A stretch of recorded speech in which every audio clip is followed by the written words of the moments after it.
पवित्राणां पवित्रं यो मंगलानां च मंगलम दैवतं दैवतानां च भूतानां यो अव्ययः पिता।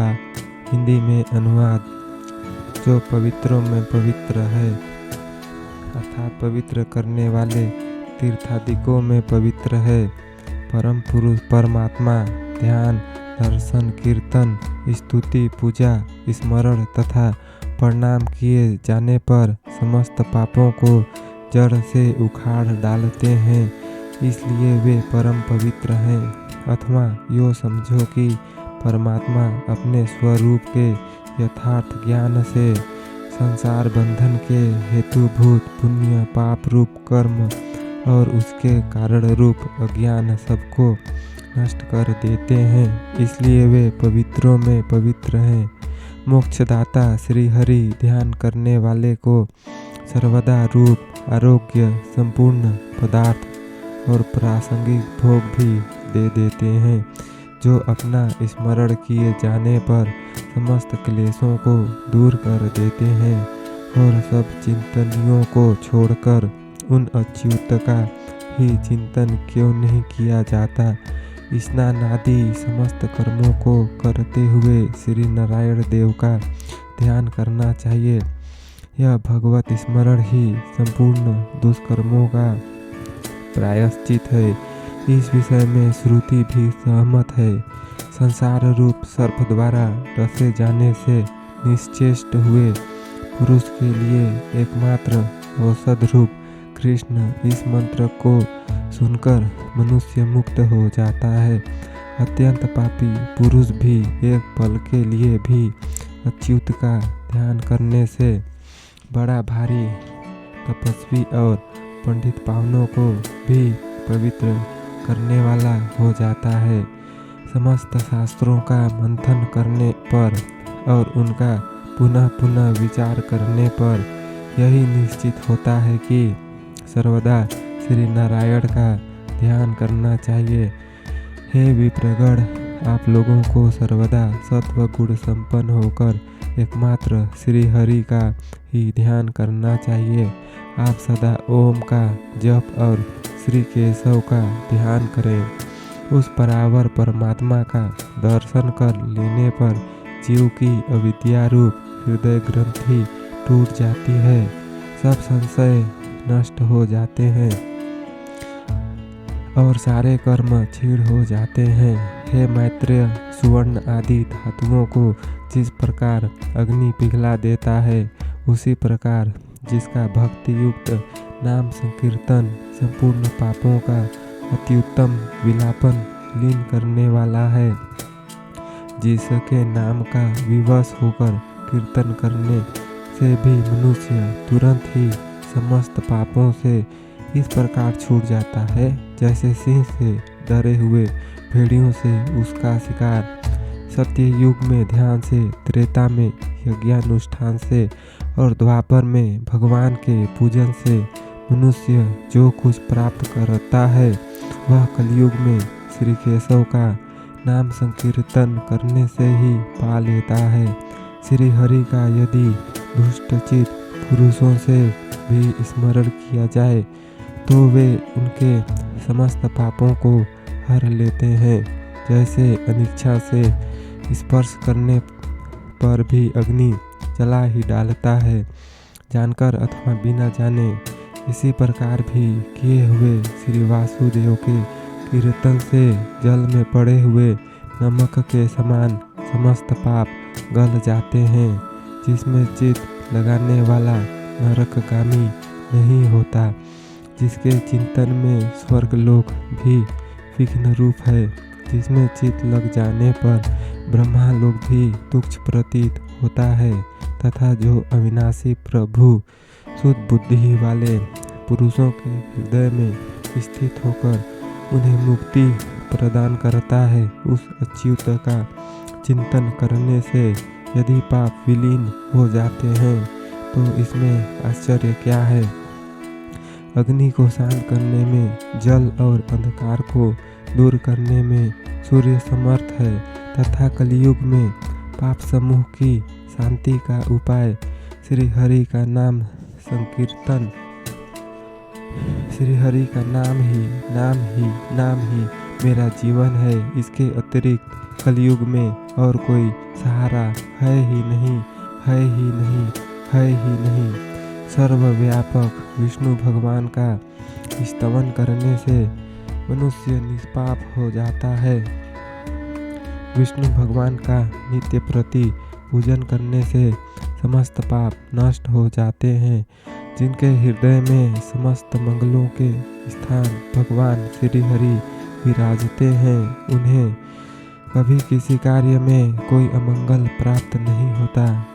श्री जनार्दन का सदा समाहित होकर चिंतन करना चाहिए।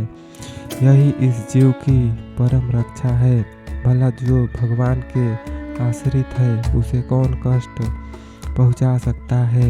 1000 बार गंगा स्नान करने से और करोड़ बार पुष्कर क्षेत्र में नहाने से जो पाप नष्ट होते हैं वे श्री हरि का स्मरण करने से ही नष्ट हो जाते हैं। जो पुरुष अविनाशी नारायण देव का एक मुहूर्त भी चिंतन करता है वह भी सिद्धि प्राप्त कर लेता है। फिर जो भगवत परायण है उसकी तो बात ही क्या है। जितने भी तप और कर्म रूप प्रायश्चित हैं उन सब में श्री कृष्ण का स्मरण करना ही सर्वश्रेष्ठ है। मनुष्यों को नरक की यातनाएं प्राप्त कराने वाले कलयुग के अति उग्र दोष जिनका एक बार स्मरण करने से भी तुरंत लीन हो जाते हैं, श्री गोविंद एक बार स्मरण किए जाने पर मनुष्यों के सैकड़ों जन्मों में किए हुए पाप पुंज को इस प्रकार तुरंत ही भस्म कर देते हैं जैसे अग्नि रुई के ढेर को जला डालता है। जिस प्रकार ऊंची ऊंची लपटों वाला अग्नि वायु के साथ मिलकर सूखी घास के ढेर को जला डालता है, उसी प्रकार चित्त में स्थित विष्णु भगवान योगियों के समस्त दोषों को नष्ट कर देते हैं। बिना ध्यान के एक मुहूर्त निकल जाने पर भी लुटेरों से लूटे हुए व्यक्ति के समान अत्यंत विलाप करना चाहिए। हे महामुने, समस्त प्राणियों के प्रभु जगत गुरु जनार्दन का निरंतर स्मरण करने से मनुष्य समस्त दुखों को पार कर देता है और जिन जिन की इच्छा करता है उन सभी कार्यों को सिद्ध कर लेता है। इस प्रकार एकाग्रचित होकर श्री मधुसूदन का स्मरण करते रहने से मनुष्य जन्म मृत्यु और जरा रूप ग्रहों से पूर्ण संसार सागर को पार कर लेगा। इस दोषपूर्ण कलयुग में भी विषयासक्त मनुष्य समस्त पापों को करके श्री गोविंद का चिंतन करने से पवित्र हो जाता है। हे मैत्रेय, जप होम तथा अर्चन आदि में जिसका चित्त भगवान वासुदेव में लगा हुआ है उसके लिए इंद्रत्वादि फल विघ्न रूप ही है। तीनों लोकों के स्वामी, अनुपम, प्रभावशाली तथा अनेक रूप से प्रकट होने वाले भगवान को सिर झुकाकर थोड़ा सा प्रणाम करने से मनुष्य के हजारों महाकल्पों में जन्म जन्मांतरों में किए हुए संपूर्ण पाप तुरंत नष्ट हो जाते हैं। श्री कृष्ण चंद्र को किया हुआ एक प्रणाम भी 10 अश्वमेघ यज्ञों के यज्ञांत स्नान के समान पवित्र करने वाला है। उनमें भी 10 अश्वमेघ करने वाले का तो पुनर्जन्म होता है, किंतु कृष्ण को प्रणाम करने वाले का नहीं होता। जिनका वर्ण अलसी के फूल के समान है, उन पीताम्बरधारी श्री अच्युत भगवान गोविंद को जो प्रणाम करेंगे उन्हें किसी प्रकार का भय नहीं है। भगवान चक्रपाणी को जो सठता दंभ से भी किया हुआ नमस्कार है वह भी निसंदेह संसार के स्थूल बंधनों को काटने वाला होता है।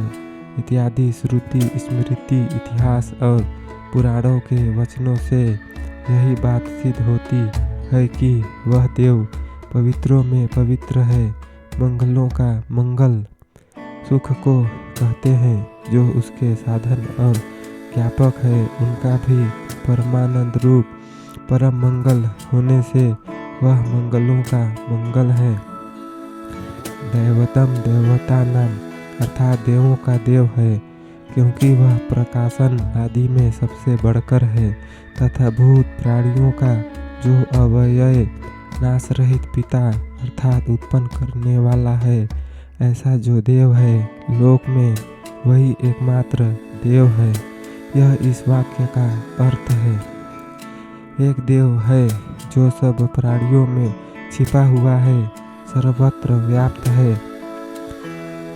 सब जीवों का अंतरात्मा है, कर्मों का अध्यक्ष, कर्म फल का विभाग करने वाला है, सब भूतों का अधिष्ठान है, तथा सबका साक्षी, सबको चेतना देने वाला एकमात्र और निर्गुण है, जो सबसे पहले ब्रह्मा को रचता है और फिर उसे वेद प्रदान करता है। आत्मबुद्धि आत्मज्ञान को प्रकाशित करने वाले उस देव की मैं मुमुक्षु शरण लेता हूँ।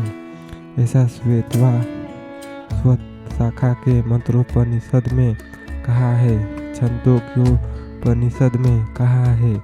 इस पूर्वोक्त देवता ने ईक्षण किया, यह एक ही अद्वितीय था। प्रश्न, जीवात्मा और परमात्मा में तो भेद है, फिर एक ही देव कैसे हो सकते हैं? उत्तर, ऐसा मत कहो, क्योंकि उसे रचकर उसी में प्रविष्ट हो गया।